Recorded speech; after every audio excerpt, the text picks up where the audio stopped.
खुशाब शेख माशाअल्लाह।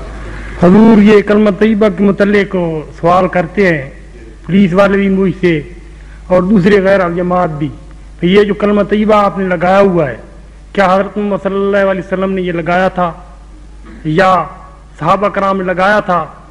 अगर उन्होंने लगाया था तो फिर तो आप लगाएं, अगर उन्होंने नहीं लगाया तो आप क्यों लगाते हैं? इस सिलसिले में अगर यही बात है तो कभी रसूल सल्लल्लाहु अलैहि वसल्लम ने किसी का कलमा उतारा है? कलमा करने में मारा है? तुम क्यों करते हो इस तरह?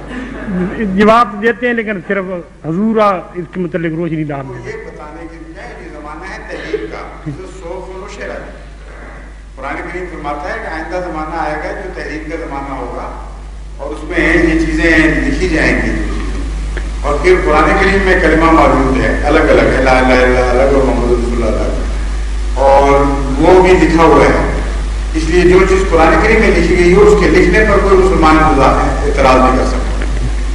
और आइंदा जमाने को मतलब पेश हुई थी कि कसरत से लिखी जाएंगी और नशर की जाएंगी यहाँ कि यही कलमा ये लोग खुद लिखते हैं और कई जगह सजे हुए कलमे इनके बिकते भी हैं, होता है कि नहीं? ठीक है, वहां क्यों नहीं इतराज करते, उनको क्यों मारते पड़ोगे?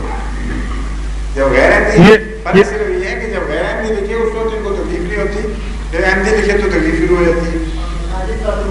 हम खुद लिखे हर मस्जिद में लिखा हुआ, इनके तो मुर्दों को भी ला लिखा होता है।